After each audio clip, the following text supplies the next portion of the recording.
Welcome to the Live Free, Love Life podcast, where we discuss how to create more freedom so we can love our lives no matter what we're going through. Hello, my beautiful friends. Welcome to today's episode of the Live Free, Love Life podcast. I'm your host, Mindy Neal, and today we're going to be talking about another book. This is the second in our book review series. If you recall, we did Radical Acceptance about a month ago. I'll be doing these hopefully about once a month. And this is our second book. It is not necessarily my second favorite book or the second favorite one I think you should read. It's just the book that I just got done reading and I liked it. So I wanted to share it. So in today's demanding and hectic environment, the search for peace and happiness is more relevant than ever. Right? Our lives feel busy and they feel hectic and they feel demanding and we feel pressure and stress and anxiety and overwhelm.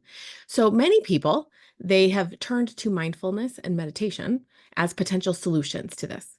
And many other people have not. And there may be many reasons for that. For some, I think it is because it just seems really daunting.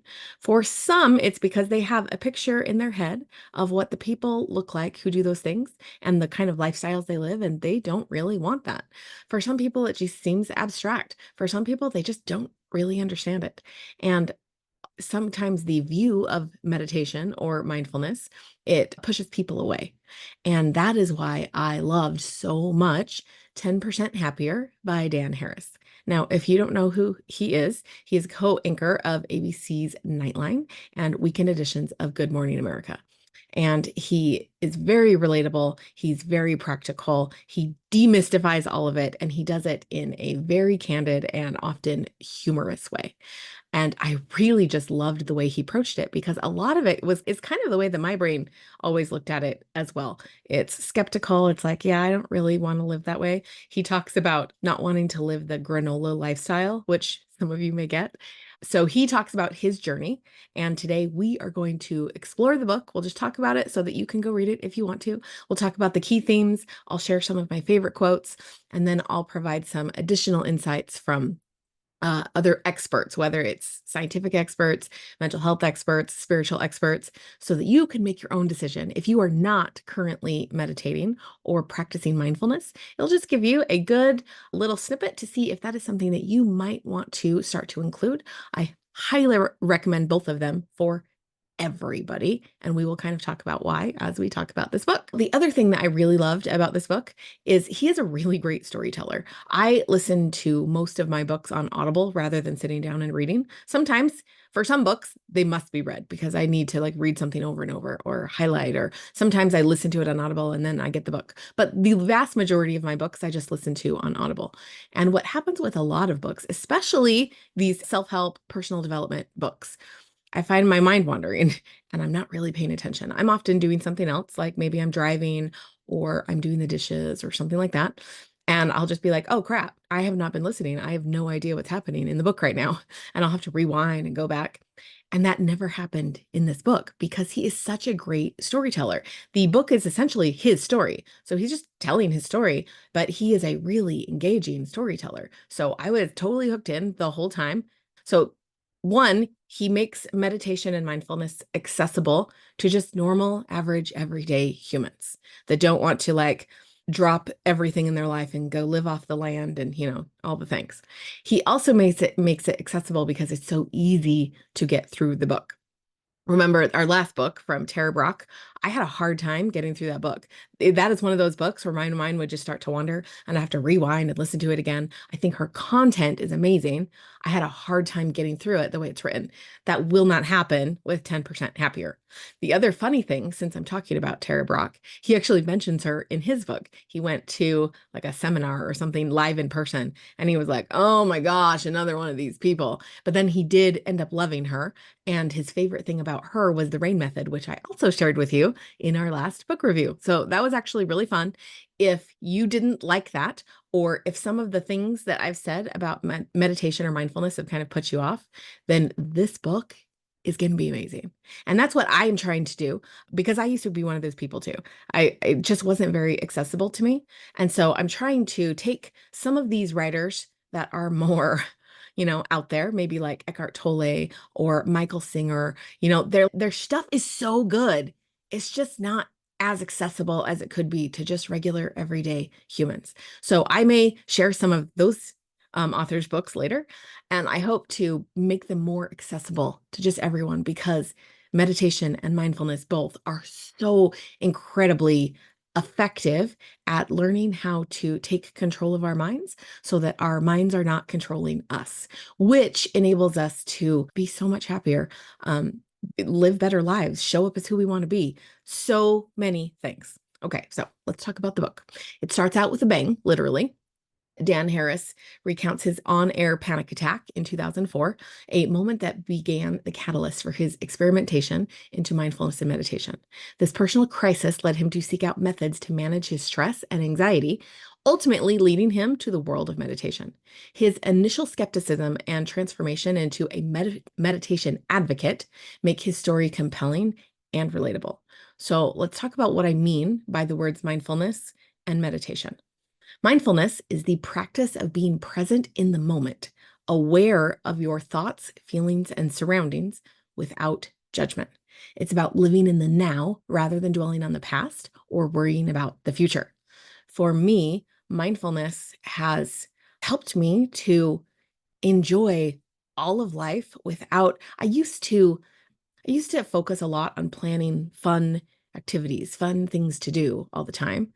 I don't have to do that anymore. Like, that doesn't mean I don't go and do fun activities.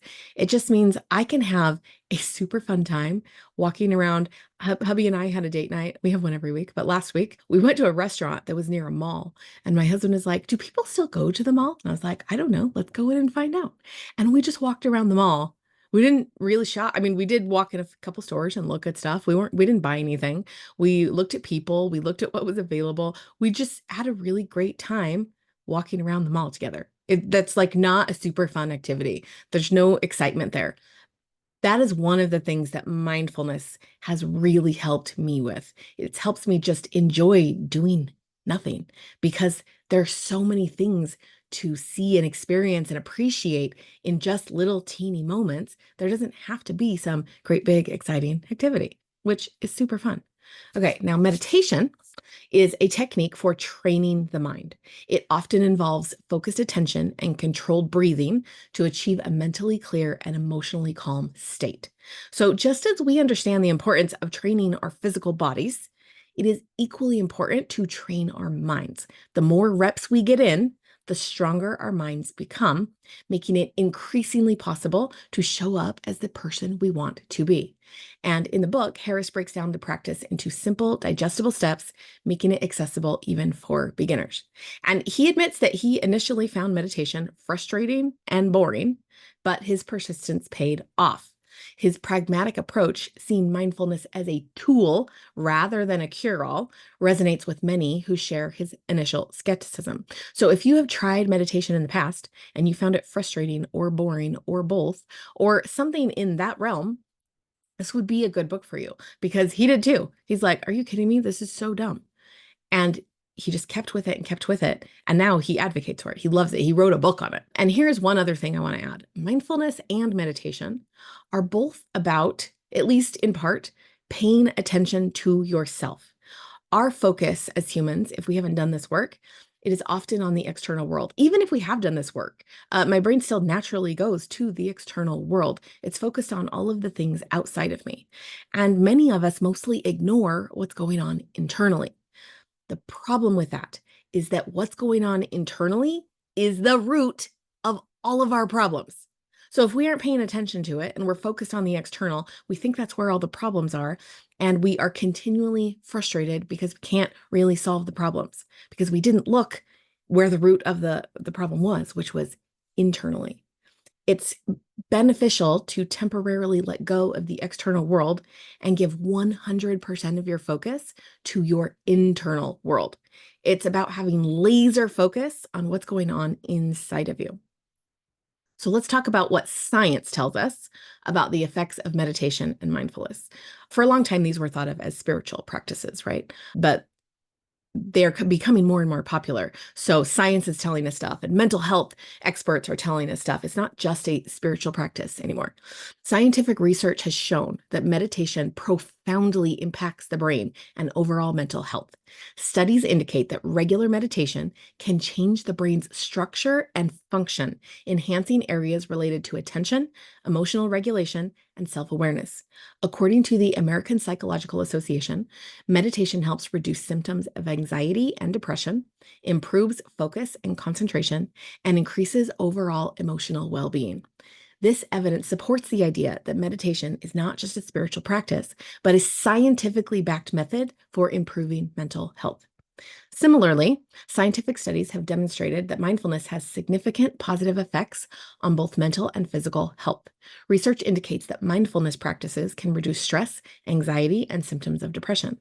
They also enhance cognitive functions such as attention, memory, and decision making. Additionally, mindfulness has been shown to improve emotional regulation and increase resilience to stress. By practicing mindfulness, individuals can experience greater overall well-being and quality of life. And I have found this to be true in my own life, which is why I'm sharing it with you. And I will share you some of the more woo-woo experts on this, but I love Dan Harris's book because it is so practical and down to earth and just average, everyday, regular human. It's awesome. So let's talk about the key themes in the book, 10% Happier. The first theme is the power of self-awareness. Harris emphasizes that self-awareness is the cornerstone of mindfulness. By becoming more aware of his thoughts and emotions, he was able to manage his reactions more effectively. And he wasn't just necessarily managing reactions, he learned how to respond rather than react, which is so crucial to living your best life. He shares how his increased self-awareness helped him handle stressful situations at work more calmly, reducing his overall stress levels. Key theme number 2, the benefits of meditation. Through consistent practice, Harris experienced numerous benefits, including reduced anxiety, improved focus, and a greater sense of calm. Regular meditation helped him deal with the pressures of live television, improving his performance and mental clarity. Key theme number 3 is overcoming skepticism. His initial doubt about meditation mirrors that of many newcomers, and maybe some of you who are listening. He explores the scientific backing of mindfulness and shares his own transformation from skeptic to believer. Interviews with mindfulness experts and neuroscientists helped him understand the tangible benefits of meditation, strengthening his commitment to the practice. Key theme number 4 is integrating mindfulness into daily life. Mindfulness isn't just about sitting quietly. It's about bringing a mindful approach to all aspects of life. Harris describes how integrating mindfulness into his daily activities, such as eating and walking, helped him stay present and enjoy life's simple pleasures, which again, that's what I said it did for me too. It's awesome. And then key theme number 5, which you know I'm going to love, is the importance of self-compassion. A significant theme in 10% Happier is learning to be kinder to yourself. Harris discusses the pitfalls of self-criticism and the benefits of self-compassion. Being kinder to himself reduced his stress and improved his overall happiness, a common benefit reported by many who practice self-compassion. And one of the things I loved about it is with his skepticism, which is one of the other themes, right? He'd be like, yeah, but won't that make me lose my edge? Won't that mean that I don't get all the stories because I'm not doing, like he talks about how his brain really struggled with thinking that adopting meditation and mindfulness would actually hurt him in so many ways, which is probably what a lot of your brains are doing as well. Okay, here are some of my favorite quotes from 10% Happier. Number 1, make the present moment your friend rather than your enemy, because many people live habitually as if the present moment were an obstacle that they need to overcome in order to get to the next moment. Number 2, mindfulness is the ability to recognize what's happening in your mind right now. Anger, jealousy, sadness, the pain of a stubbed toe, whatever, without getting carried away by it. Number 3, you can't control what comes up, but you can control how you handle it. Number 4, happiness is the new productivity. Love that one. Number 5, it's not about feeling a certain way. It's about feeling the way you feel. Number 6, we can learn to not believe everything we think.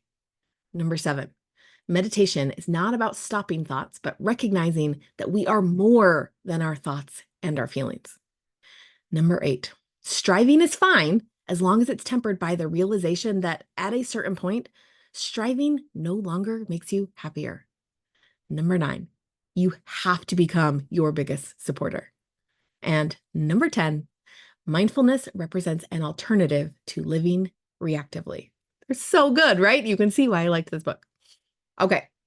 Now, to further enrich our understanding of mindfulness and meditation, let's look at some insights from various scientific, mental health, and spiritual experts.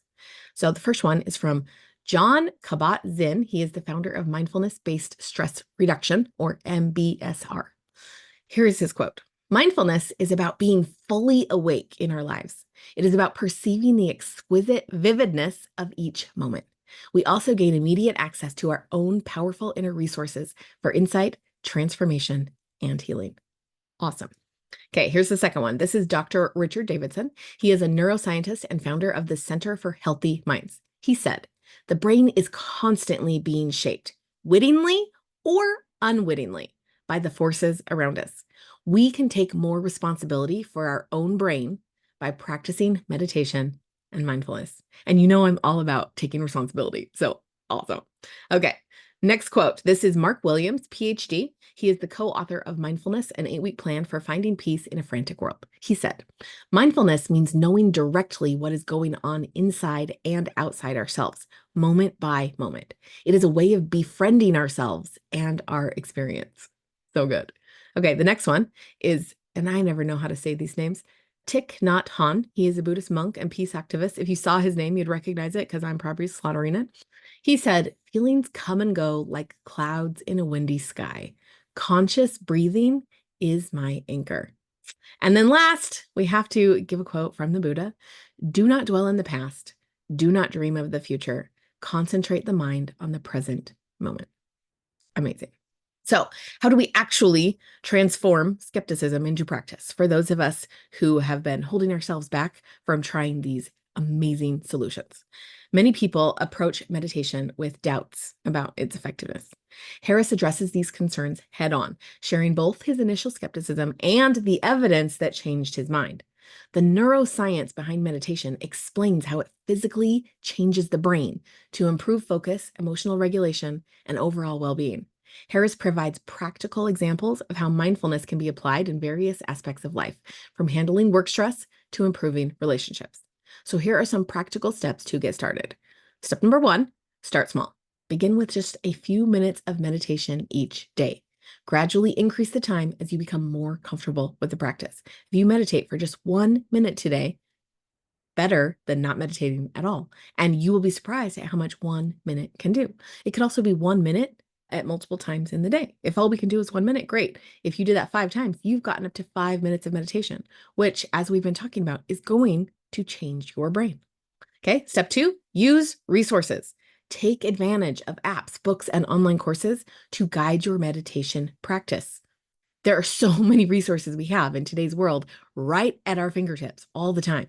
You could just jump on YouTube and type in guided meditation, and you will find a plethora of guided meditations to just help you get started. Okay, step number 3, be patient. Understand that mindfulness is a skill that takes time to develop. Be patient with yourself and allow the practice to evolve naturally. And step number 4, reflect on progress.